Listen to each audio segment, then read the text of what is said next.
ഇന്നത്തെ വീഡിയോയിൽ പരിചയപ്പെടുത്തുന്നത് റസാസിന്റെ ഷോറാഹ് മെന്നാണ് കേട്ടോ. റസാസിന്റെ ഷോറാഹ് മെന്നിന്റെ ബോട്ടിൽ ഇങ്ങനെയാണ്. ഇതിന്റെ ഫുൾ പീസ് പെർഫ്യൂം ആണെങ്കിൽ നമ്മളെ കയ്യിൽ അവൈലബിൾ ആണ്.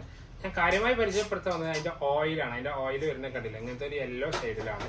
നല്ലൊരു ഫ്രൂട്ടി ആൻഡ് പൈനാപ്പിൾ, നല്ലൊരു ടബാക്കോ. ഇത് മൂന്നാണ് കാര്യമായിട്ട്, ഫ്രൂട്ടി, പൈനാപ്പിൾ, ടബാക്കോ. ഇത് മൂന്നും കൂടി മിക്സ് ചെയ്യുമ്പോൾ ഫ്രാഗ്രൻസും ആ ഒരു സ്മെല്ലും എങ്ങനെ ഉണ്ടാവും, അതേപോലെയാണ് നമുക്ക് കറക്റ്റ് ഇത് മനസ്സിലാവുക. ലാസ്റ്റിങ്ങിന്റെ കാര്യത്തിൽ പെർഫ്യൂം ആണെങ്കിൽ നമുക്ക് റെഗുലറായിട്ട് ഫുൾ പീസ് പോണ ഒരു പെർഫ്യൂം ആയിക്കാണ് നമുക്ക് ഇതിനെ പരിചയപ്പെടുത്താൻ പറ്റും.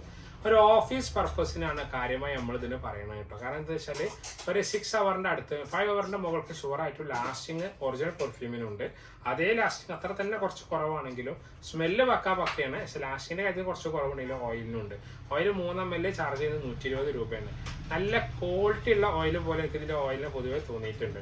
ഇപ്പം പറഞ്ഞതെന്ന് വെച്ചാല് റസാസിന്റെ ഷോഹറായും മെന്നിനോട് സഹബല്ലൂദ് ബൈ റൈഹൻ എന്ന് പറഞ്ഞത് ഏകദേശം സാമ്യമുണ്ട്. പിന്നെ നമ്മളെ ഒരുപാട് പെർഫ്യൂമുകൾ അതിനോട് സാമ്യം. അറേബ്യൻ ഊദ് എന്ന് പറഞ്ഞ പിന്നെ ഒരു കമ്പനി അറേബ്യൻ ഊദ് ഞാൻ പരിചയപ്പെട്ടപ്പം ഇതേ സ്മെല്ല് പോലെ എനിക്ക് ഫീൽ ചെയ്തിട്ടുണ്ട്.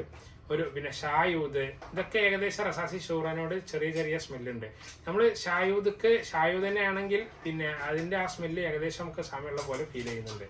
അപ്പോൾ ചിലപ്പോൾ റസാസി ഷുഹറാഹ് മെന്നെ ഫുൾ പീസിന് പ്രൈസ് 2 something ആണ് ചാർജ് ചെയ്യുന്നത്. ഇതാകുമ്പോൾ 3 ml 100 രൂപയാണ് ചാർജ് ചെയ്യുന്നത്. അപ്പോൾ ആവശ്യക്കാരെ കോൺടാക്ട് ചെയ്യാൻ വീഡിയോക്ക് താഴെ നമ്പർ വെക്കുന്നുണ്ട് കേട്ടോ.